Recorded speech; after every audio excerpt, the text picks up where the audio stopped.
Bonsoir à tous, ravi de vous retrouver pour le journal de TV Sud. Et dans les titres de ce vendredi 14 octobre, l'enseignante qui s'était immolée par le feu à Béziers est décédée au CHU de Montpellier. Gravement brûlée hier matin, elle a succombé à ses blessures aujourd'hui, en début d'après-midi. Le moustique tigre s'est installé dans le Gard et dans l'Hérault. Rien d'alarmant, mais l'insecte est sous surveillance très étroite. Enfin, sport avec du hand. Hier soir, le MHB est allé battre Dunkerque 33-23 avant d'affronter Belgrade dimanche en Ligue des Champions.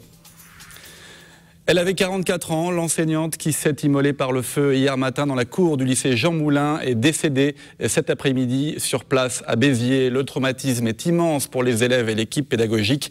Les cours n'avaient pas repris ce matin dans l'établissement. Une cellule de soutien psychologique est en place depuis hier. En milieu de journée, les enseignants avaient souhaité exprimer leur émotion et parler de leur difficile mission. Le reportage sur place de Jean Brun. Réunis en assemblée générale une grande partie de la journée, les enseignants du lycée Jean Moulin de Béziers venaient d'annoncer aux journalistes la suspension des cours lundi, lorsque la nouvelle du décès de leur collègue est tombée comme un coup de massue. On nous avait prévenu que ça tournerait mal et bon, c'est pas une surprise quoi, mais bon, c'est terrible. Parce que c'est quelqu'un qui était vraiment combatif, qui voulait faire avancer le système et qui s'est battu pour ça. Et cet acte-là, je vous assure que c'est pas quelqu'un de fragile, c'était quelqu'un de costaud, de solide. Et vous allez retrouver dans la foule des gens qu'elle a eu comme élève, vous allez en retrouver plein des témoignages, vous allez en voir à l'appel, comme quoi c'était une super prof de maths. C'est dans la matinée de jeudi, vers 10h, que cette enseignante de mathématiques de 44 ans s'était immolée par le feu au milieu d'une vingtaine de lycéens dans une des nombreuses cours de récréation de ce lycée de 3200 élèves. Des élèves qui ne comprennent pas ce geste de désespoir d'une extrême violence. Ça montre que pour elle, c'était les élèves qui étaient en cause, alors que c'est plus un problème général qui vient d'ailleurs et c'est plus la société qu'il faut remettre en cause que les élèves. Elle voulait montrer sa haine envers les élèves et les enseignants qui l'aidaient pas. Certains l'embêtaient en cours et elle en avait marre. Elle voulait faire comprendre à ses élèves ce qu'elle endurait et voilà. Toute la journée, lycéens et personnels du lycée ont été écoutés par la cellule psychologique mise en place dès hier. Vous imaginez que sur une masse de 320-350 enseignants, les réactions sont extrêmement diverses. Donc il est très difficile de déterminer une orientation particulière. Chacun, à l'heure actuelle, exprime sa douleur, son émotion, ses difficultés. Donc là, ils sont en train d'échanger entre eux. Sous le choc de l'annonce du décès de leurs collègues, les enseignants du lycée Jean Moulin ont annoncé la tenue d'une marche blanche lundi à 14h, au départ de l'établissement.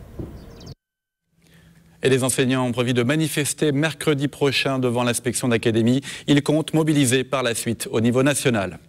Une explosion en milieu de journée à Alès. Ça s'est passé dans la cuisine d'un appartement dans un immeuble de 4 étages. Il n'y a pas de blessés. Une fuite de gaz serait à l'origine de la déflagration.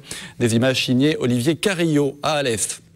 Les salariés des journaux du Midi, toujours mobilisés contre le plan de restructuration annoncé par leur direction, un plan qui prévoit la suppression de 158 postes, une cinquantaine rien qu'à Midi Libre. Les journaux étaient en grève le week-end dernier et ce matin, les salariés de l'Indépendant ont manifesté au siège de Midi Libre à Saint-Jean-de-Védas.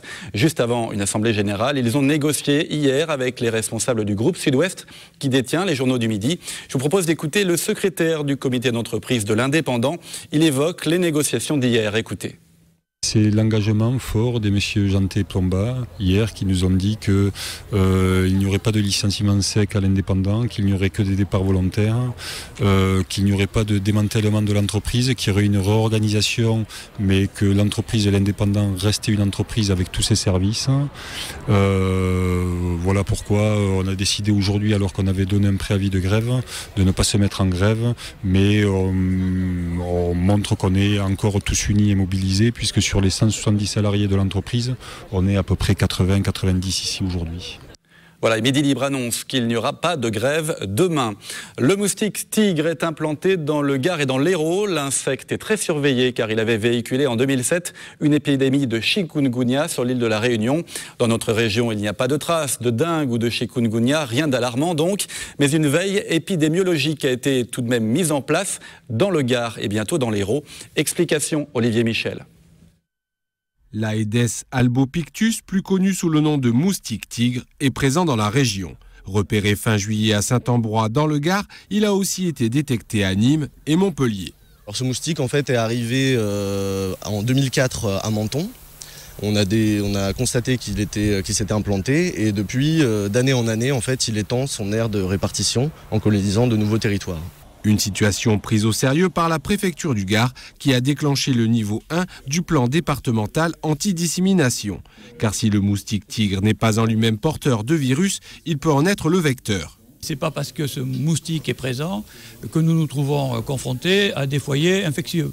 Puisqu'actuellement, il n'y a aucun foyer infectieux de dengue et de chikungunya dans le Gard. Et donc, il n'y a aucun risque que ce moustique puisse transmettre ces virus-là à la population locale. Particularité du moustique tigre, il vit en ville, pique le jour et assure sa reproduction grâce aux particuliers. Seule solution pour limiter sa prolifération, supprimer les eaux stagnantes. Alors pour éviter en fait d'offrir le gîte et le couvert aux moustiques, il faut essayer d'éliminer au maximum toutes les petites collections d'eau, à savoir vider si possible au moins une fois par semaine toutes les coupelles, arrosoirs et tous les petits endroits où on va pouvoir trouver de l'eau, soit due au jardinage, soit due à la pluie. Des gestes qui permettraient de réduire de 80% le risque de présence du moustique à proximité du domicile.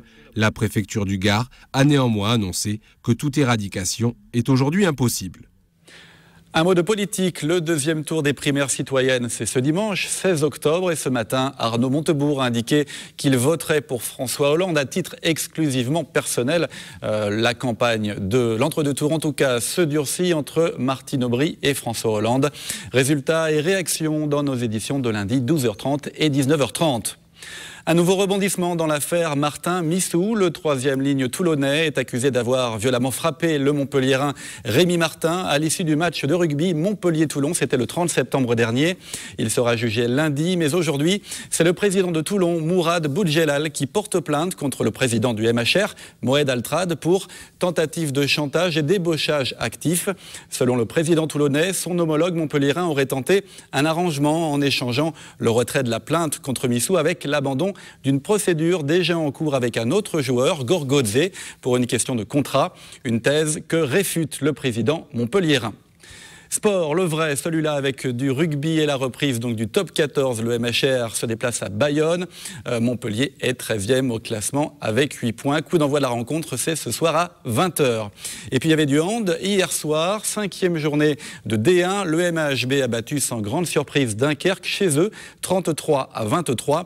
Mais les handballeurs montpelliérains pensent déjà à dimanche, rencontre de Ligue des Champions à l'Arena contre Belgrade. En tout cas, le résumé du match d'hier est signé Olivier Brachard. Plus 10, c'est l'écart final entre Dunkerque et Montpellier. Après leur belle victoire à Kiel en Ligue des Champions, les hommes de Patrice Canaillé retrouvaient le championnat de France. Chambéry ayant gagné la veille, le MHB devait l'emporter pour rester en tête au classement. Mais en première période, Dunkerque fait de la résistance et reste à distance 16-14 pour Montpellier à la mi-temps. C'est ensuite dans la deuxième période que le ténor montpelliérain croque son adversaire en championnat en général. Plus de souffle, plus de banc, plus d'expérience, les Montpelliérains font le break et ne seront jamais rejoints. Avec la blessure de l'ailier gauche Michael Guigou, Samuel Onrubia, le champion du monde, effectuait son premier match officiel de la saison. Il a brillé, 6 buts sur 7 tentatives. Victoire finale 33-23, bonne préparation avant la réception de Belgrade, dimanche en Ligue des Champions. Voilà, et c'est à 17h à l'Arena dimanche et c'est le même groupe vainqueur de Dunkerque qui affrontera donc Belgrade. Autre rencontre de hand à Nîmes, cette fois-ci toujours pour le compte de la 5e journée de D1. Les garçons de l'USAM reçoivent Toulouse à 20h30 ce soir au Parnasse. Les filles, elles, affronteront Arvor demain à 20h, toujours au Parnasse, bien entendu. Et notez aussi sur vos agendas du week-end du foot. Montpellier reçoit Dijon samedi soir à la Mosson. Et puis dimanche, c'est la 2e édition du marathon de Montpellier. L'an dernier, 2500 coureurs s'étaient élancés. Cette année, le parcours a été modifié. Le top départ, c'est dimanche à 9h. Les inscriptions au marathon et au marathon par équipe restent possibles samedi. Rendez-vous sur la place de la Comédie, donc toute la journée de samedi si vous le souhaitez. Et puis un mot de basket avec des filles de Latte qui accumulent les paniers et les victoires. Le BLMA est leader du championnat et les basketteuses latoises ont même gagné leur premier match d'Euroleague. C'était mercredi. Bref, tout va bien et les 3 nouvelles recrues s'intègrent plutôt pas mal. C'est notamment le cas d'Edwige Lawson, la Tony Parker au féminin. Et demain, nouveau test face à une autre équipe invaincue, Arras. Je vous propose d'écouter Valérie Demory, l'entraîneur du BLMA. Il revient sur ce beau parcours de début de saison au micro d'Olivier Brachard. D'entraînement, l'équipe était déjà stabilisée, le collectif était déjà quasiment en place, quoi.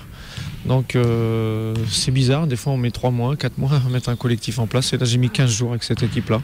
Maintenant il y a des matchs très difficiles qui nous attendent très rapidement. Donc bon, à chaque fois c'est des nouveaux tests, voir un peu si on franchit les paliers ou si on va buter sur quelque chose.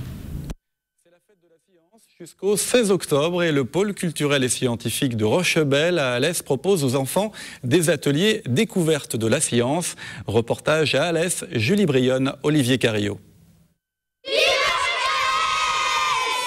Depuis le 6 octobre, l'association scientifique Eureka-Alès organise sa traditionnelle exposition d'automne en partenariat avec la Cité des Sciences de la Villette et le CNES de Toulouse.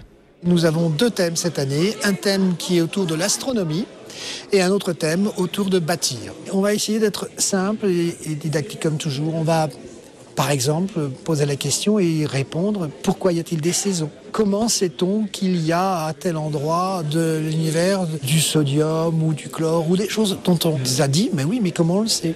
Une double exposition donc, en un seul lieu, le pôle culturel et scientifique de Rochebelle.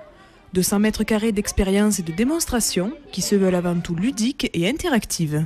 Le principe de nos expositions, c'est toujours on voit, mais aussi on touche et aussi on réalise des choses. Ce matin, on a construit des triangles, après on en a fait des hexagones. On a beaucoup lu et on a fait des exercices de montage. On a appris comment les maisons étaient construites. On a appris le contrepoids.